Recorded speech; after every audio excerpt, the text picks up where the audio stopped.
Nuevas Voces de Guatemala. Por parte de la Biblioteca del Centro de Formación de la Cooperación Española en la Antigua Guatemala, abrimos un nuevo espacio, denominado Nuevas Voces de Guatemala. Un proyecto que tiene como objetivo brindar difusión a los nuevos escritores o a aquellos que llevan pocos años en el campo de la literatura guatemalteca. Como biblioteca, tenemos el compromiso que se conozca la obra de estos escritores y acercar su trabajo artístico a los lectores. El proyecto tiene como objetivo primordial dar difusión a la labor artística de los nuevos escritores guatemaltecos, para que el público los conozca y tenga la posibilidad de acercarse a la biblioteca y leer sus obras. El proyecto plantea una entrevista al mes donde se da a conocer la trayectoria, procesos creativos y la obra del nuevo escritor o escritora. Javier Flores Masaya nació en la ciudad de Guatemala en 1995. Ha publicado los libros Peregrinaje de un idiota, Poe Editorial, 2018, Combustión Espontánea, Sion Editorial, 2022, y recientemente Habitar el Asombro, Proyecto Editorial Fantasma, 2025. Sus poemas y narraciones han sido incluidas en diversos medios digitales como Te Prometo Anarquía, dirigido por Rafael Romero, y la Antología Camaleónica, por el sitio web El Camaleón, dirigido por Fernando Berkel. Sus poemas han sido traducidos al francés para la Revue Fracas y en 2023 fue incluido en la antología Fuego del Fuego, publicada por Editions Les Etaques de la mano de Laurent Boussier. En 2025 participó en la Feria Iberoamericana del Libro en la ciudad de Ottawa, Canadá.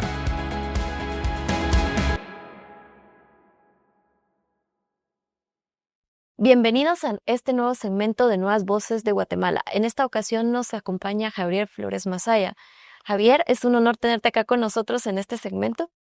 ¿Qué tal? Buenos días, Cristina. Gracias por la invitación. Estoy agradecido con el Centro de Formación por esta oportunidad para compartir un poco. Qué bueno. Para comenzar, nos gustaría conocer un poco acerca de ti. ¿Cómo inicia tu acercamiento hacia la literatura? ¿Qué edad inicias a escribir? ¿Cuáles son esos autores que han marcado una influencia en tu obra? Bueno, yo recuerdo, quizá es un recuerdo un poco literario, el primer libro que yo leí con atención, con bastante atención, fue cuando yo estaba en sexto primaria, creo yo, quinto primaria. Me recuerdo que la profesora llevó una pila de libros y cada alumno iba como escogiendo un colegio de mi colonia, ¿verdad?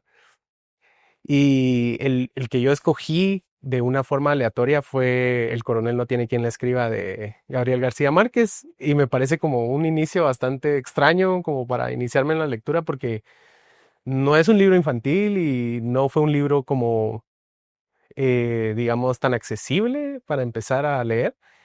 Pero lo que yo sí recuerdo de esa vez que yo leí ese libro fue que yo me sentí transportado a otra, no sé si decir realidad, pero a otro momento como de ficción. Entonces a mí me encantaba leer ese libro, imaginar todo lo que García Márquez describía ahí. Y ese fue como mi primer acercamiento a la literatura, digamos. Luego, después, con los años, pues fui leyendo más. Mi abuelo era un gran lector, ¿verdad? Él era abogado y él nació en el año 43. Entonces tenía muy pocas distracciones en cuanto a no todo lo que hay hoy, digamos, ¿verdad? Entonces, él tenía muchos libros, muchísimos libros, y en algún momento yo empecé a interesarme, ¿verdad? Por ejemplo, el primero que leí de su biblioteca era Las Mil y Una Noches, una edición así bien linda, ilustrada y todo. Y ya después hice descubrimientos por mi cuenta. El libro que tal vez me marcó y ya fue como, esto es increíble, fue Crimen y Castigo de Dostoyevsky. Pero ese libro lo leí, es muy curioso porque lo leí en una edición de Editores Mexicanos Unidos súper desgastada, pero aún así me impactó muchísimo la historia y llegó a mí el espíritu de Dostoyevsky, por así decirlo. Entonces, esos fueron como mis etapas, digamos, ¿verdad? Como donde yo descubrí la literatura como esta gran forma de articular, digamos, símbolos y... ¿Y cuándo inicias a escribir? ¿Cuándo inicia tu interés hacia poder crear literatura? Ok, y digamos que en un momento, cuando yo tenía como 17 años, yo empecé un blog en el que empecé a escribir textos de narrativa, ¿verdad? Yo empecé a escribir narrativa. Generalmente eran textos inspirados por lecturas, es decir, yo tal vez no imitaba exactamente las historias como fanfiction ni nada por el estilo, pero sí como que trataba de recrear escenas de lo que más me había gustado. Por ejemplo, cuando leí Los Hermanos Karamazov, en ese tiempo también, hice un cuento sobre unos hermanos en una casa súper rara, que la casa se inundaba y era como una cuestión así como medio traumática entre los dos.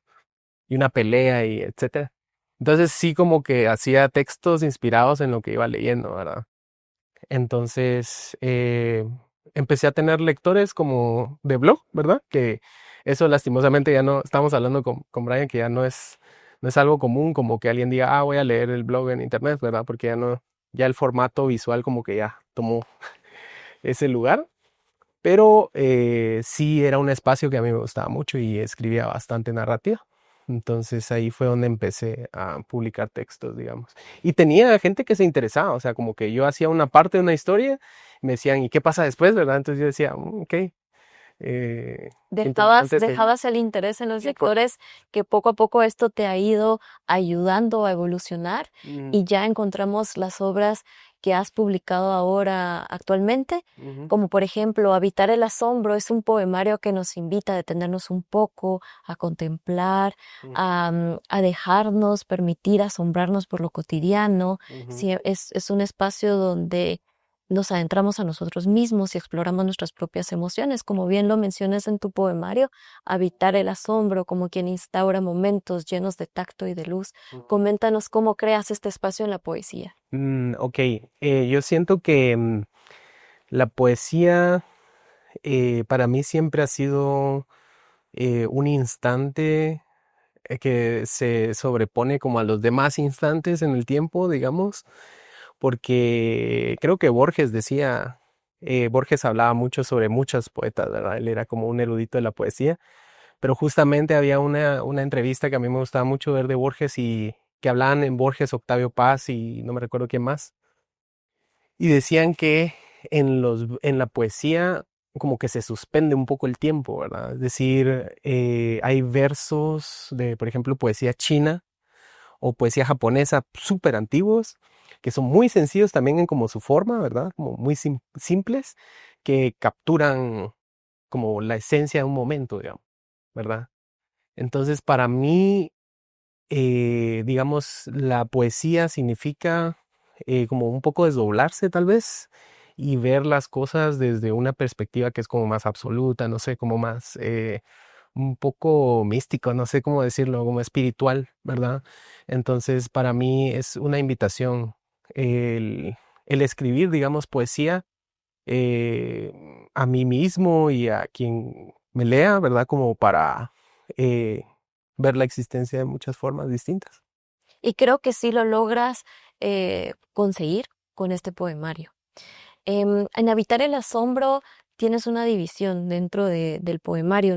La primera parte habla exactamente lo que venimos conversando, poemas que hablan acerca de la capacidad del asombro. La segunda parte, A veces soy musgo, es una introspección. La tercera parte, Hay paz cuando tus ojos me ven, son poemas que hablan acerca del amor. Y la última, que es la elocuencia de una herida, que habla sobre el dolor, sobre los pliegues del cuerpo. Coméntanos un poco acerca de esta distribución dentro de tu poemario.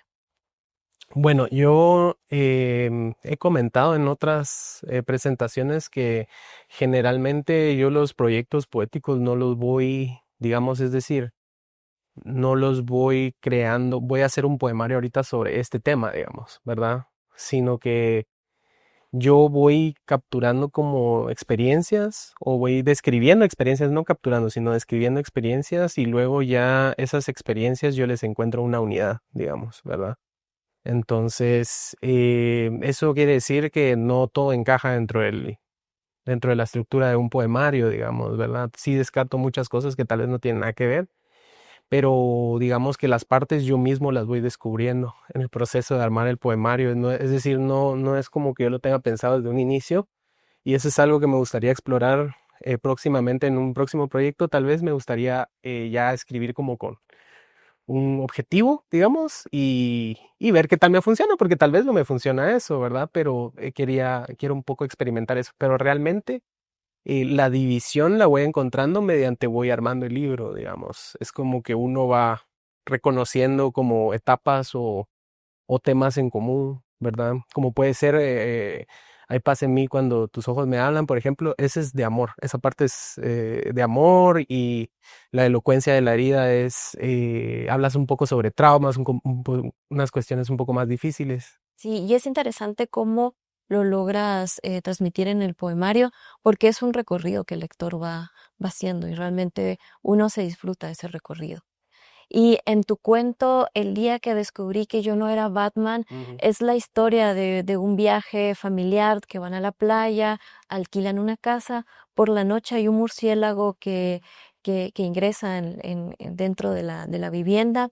Hay un niño que es el protagonista que se aterroriza, empieza a llorar, se esconde debajo de la mesa Ujú. y aparece un personaje, Nacho, este personaje, un hombre casi desconocido, que le dice que los hombres no lloran, que los hombres no deben de tener miedo, y entonces ahí ese niño descubrió que ese día descubrió que no era Batman. Ujú. Entonces, este cuento explora la idea de esta sensibilidad infantil contrastada con esta idea cultural de qué es ser un hombre. Exacto. ¿Qué te motivó a ti a explorar esta idea con este choque emocional entre lo sensible y la rudeza? Ujú.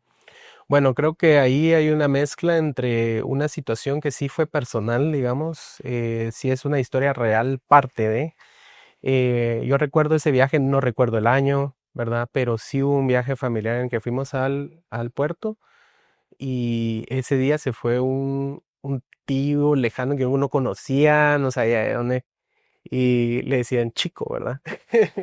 Entonces decían tío Chico, y yo no sabía quién era tío Chico, y es muy curioso porque yo nunca, o sea, yo nunca había tratado con él ni nada, pero me recuerdo que al día siguiente, lo del murciélago es totalmente ficcional, eso no pasó, pero sí hubo un momento en el que él me llevó a la playa, ¿verdad?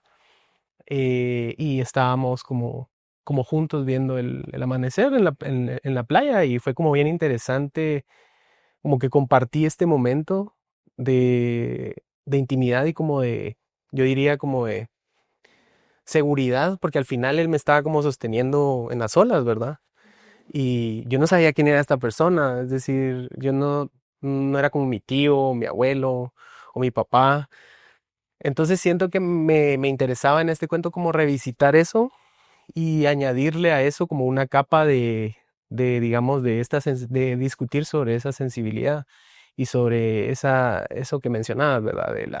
De la masculinidad, de lo sensible de crear, ¿verdad? Entonces es un cuento que al final me gustó bastante como desarrollar, ¿verdad? Y sí tiene un poco de realidad, digamos, ¿verdad? De ese viaje. Ujú. Qué interesante cómo logras, como de una experiencia personal, crear este cuento y sobre todo lo que ya habíamos mencionado, que es un desdoblamiento de uno mismo, de los estereotipos, de la cultura y cómo lo logras instaurar en la literatura. En tu poemario Combustión es espontánea, exploras el dolor, la memoria, la fragilidad humana. Cuéntanos cómo creas estas tempestades y cómo las transportas en la poesía. Ok, combustión espontánea, desde la portada, creo yo, se puede ver que tiene como un aura distinto a este libro, es decir, es un libro mucho más intenso en el sentido de que las experiencias que yo poeticé, por decirlo de alguna forma, en ese entonces, eran muy fuertes y estaban vinculadas con dolor y hastío del call center, por ejemplo. Hay un poema sobre los call centers, creo yo, y varias situaciones que se fueron dando. Aparte de eso, en ese momento falleció mi abuelo, él falleció, bueno, no, sí, sí, sí, yo lo publiqué en el 2022. Entonces estaba muy reciente el fallecimiento de mi abuelo. Entonces el poemario ya lo tenía yo reunido. Él ya llevaba mucho tiempo enfermo, entonces digamos que fue una temporada un poco oscura, un poco intensa, pero igual trataba como de explorar esas sensaciones, esos dolores de la misma manera, digamos. Tal vez no de una forma tan completa, contemplativa o calmada, pero digamos que sí siento que la poesía puede abarcar casi que toda experiencia, ¿verdad? Creo que Rainer María Rilke decía como que hay que dejar que todo suceda, lo hermoso y lo terrorífico y lo doloroso. Entonces, nada es definitivo, dice él, ¿verdad? Entonces es como que toda emoción va pasando en esta sucesión de experiencias y entonces este en particular es un poquito más, no sé si decir oscuro, pero sí es como más fuerte Esa creo que es la ventaja de la poesía, que nos permite explorar distintos escenarios. Igualmente en este poemario sí abordas mucho acerca de la vulnerabilidad humana, entonces cuéntanos cómo construyes esta voz que oscila entre una herida, pero también entre una lucidez. interesante. Bueno, yo creo que tampoco es que todo parte a través desde el dolor, ¿verdad? Porque, de nuevo, la poesía puede hablar desde muchos puntos, pero para mí en algún momento sí la creación estaba muy vinculada con un proceso doloroso, ¿verdad? Un proceso de incluso buscar ese dolor, digamos, ¿verdad? Como arriesgarme o enamorarme de alguien que yo sé que no va a funcionar o los excesos, ¿verdad? De la juventud, etcétera. Es decir, como ese arquetipo de lo que llaman muchos como poeta maldito, digamos, que yo nunca me consideré en ningún momento eso, porque personalmente siento que ya está muy desgastado eso. Pero sí como que me arriesgaba y por eso es que, por ejemplo, Combustión, en la portada está esta figura que está ardiendo, porque esa era la experiencia que yo buscaba como que encontrar estas experiencias difíciles y a partir de eso ir haciendo algo, ¿verdad? Entonces, sí, ese era el tema en ese entonces. ¿Y crees que tus lectores pueden encontrar en este poemario un refugio o un espejo en ¿Los dos poemarios o Combustión? combustión? Combustión. Sí, por supuesto. El hecho de que sean experiencias intensas no quiere decir que la escritura no sea un refugio. Yo creo que de alguna manera la literatura precisamente parte a veces de ciertas experiencias muy difíciles para precisamente acoger a alguien que está pasando por lo mismo, o, ¿verdad? O tal vez encuentra un refugio en reconocer que tal vez alguien más la está pasando peor, no sé, ¿verdad? Entonces, creo que sí, sí puede significar eso, ¿verdad? En el sentido de que puede aliviar un poco como no sentirse tan solo. También has creado algunos proyectos editoriales, como por ejemplo la fanzine Escoria Primaveral. Cuéntanos un poco acerca de esta experiencia y de cómo ayudaste a muchos escritores a publicar sus obras. Bueno, Escoria Primaveral fue un experimento que hicimos con unas amigas mías, entre ellas estaba Bonnie Hernández, Valesca Monterroso y Génesis Ramos. Entonces nosotros cuatro, em, creo que fue en el 2019, si no estoy mal, sí, 2019, 2000, sí, que nosotros estábamos un poco cansados de como que el ambiente literario y mirábamos como muchas cuestiones con las que no estábamos de acuerdo. Entonces hicimos una primera fanzine que era como un manifiesto. Yo escribí el manifiesto y se los pasé a ellas para que lo aprobaran o que observaran cosas, lo aprobaron y luego en ese primera fanzine publicamos poemas cada uno. Entonces estaba Génesis, estaba Valesca, estaba yo y estaba Bonnie también. Y ya luego por cuestiones de la vida Valesca y Bonnie se desentendieron y ya solo quedamos Génesis y yo y seguimos con un segundo volumen y ese segundo volumen lo hicimos sobre narrativa. Y pues publicamos algunos cuentos de narrativa, ¿verdad? Algunos ejemplos, por ejemplo, está Gian Cetina, que era un colega que se fue a Europa y creo que publicó allá. También él publicó un cuento, Luego había una chica que se llama Ana Lucía Galicia, que ahora mismo es una ensayista y fotógrafa muy, muy importante en el medio también. Ella publicó un cuento también con nosotros y de hecho también mandaron textos varias personas que después ya reconocí después, digamos, ¿verdad? Por ejemplo, Walda Torres que mandó sus poemas al correo de Escoria, pero yo le dije, perdón, esta edición va a ser de narrativa, ¿va? Pero a mí me gustaron mucho sus poemas y sí quería publicarla. El problema fue después que ya no pudimos seguir con el proyecto porque cada uno fue como haciendo sus propios proyectos y ya fue difícil como seguirlo, ¿verdad? Siempre es como esas pláticas que se tiene, regresemos a hacer esto, o hagamos esto. Con Génesis, de repente, un par de veces después dijimos, hagámoslo otra vez, o hagamos un número de poesía o así, pero cuestan bastante ya después a cierta edad, ¿verdad? Como que ya se va complicando un poco más. Pero sí me gustaría como revivir un poco eso para darle oportunidad, ¿verdad? A otras personas. Esperemos en algún futuro poder ver una nueva edición de la fanzine. Em, Coméntanos un poco, ¿qué esperas que tus autores encuentren al momento de leerte, al momento de habitar tus palabras? ¿Qué es lo que tú esperas de tus lectores? Bueno, yo de mis lectores espero que en la poesía encuentren, esto fue algo que yo dije en las presentaciones, yo espero que encuentren un extravío, ¿verdad? La poesía es un extravío muy bello en el que las personas pueden sentirse reflejadas en experiencias o que pueden encontrar, eh, no sé, un placer. Yo siento que, como decía Roberto Bolaño, la literatura está muy ligada al placer, ¿verdad? Es decir, bueno, no que todo texto tenga que ser placentero en el sentido de que hay cosas bien difíciles de leer, pero que de alguna manera despiertan ese nutrir estético, no sé, o tal vez una forma de, de encontrar eco de experiencias propias en otra persona que es totalmente desconocida, ¿verdad?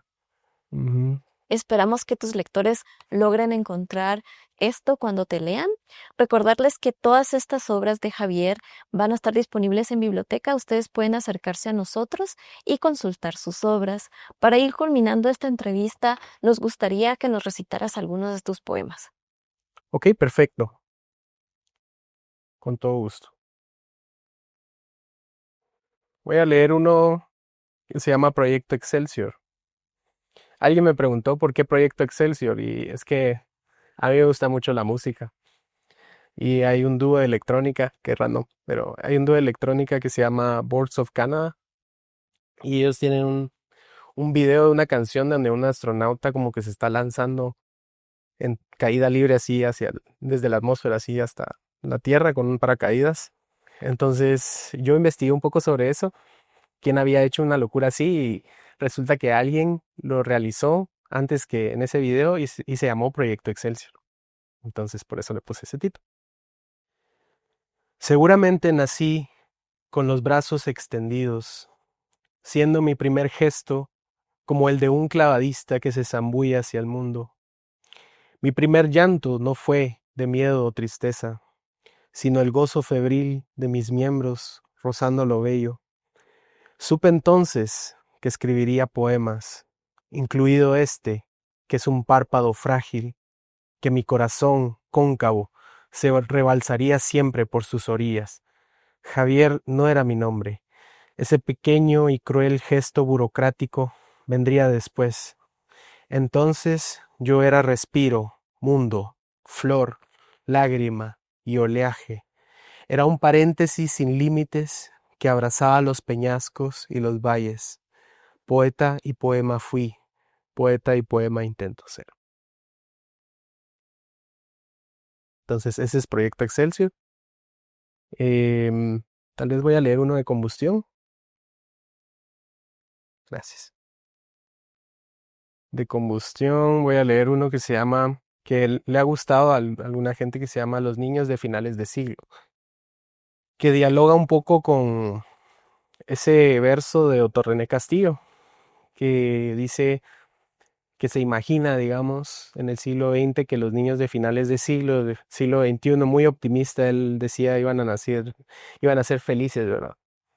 Entonces, un poco pesimista, pero dice, los niños de finales de siglo.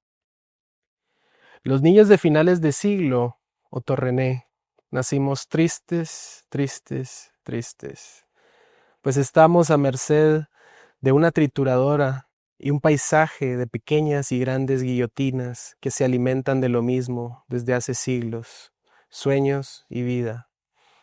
Y no hay manera de escapar a veces, solo sentimos la tensión y la angustia, dialogamos con paredes mudas a donde sea que vamos, somos desconocidos para nuestros padres e ingenuamente seguimos hurgando en los sueños perdidos que dejó el siglo pasado, la belleza, la esperanza, la poesía. Nos entregaron un cadáver en las manos diciendo, háganlo florecer, siembren aquí sus sueños, todos muertos sobre el suelo, sobre una mancha inmensa, rojiza, oscura. Somos los herederos de todas las tristezas que nuestros padres no tuvieron tiempo de sentir. Muchas gracias, Javier. Para nosotros es un honor tenerte acá en este segmento. ¿Algunas palabras finales que quieras darles a las personas que han estado atentas a este segmento?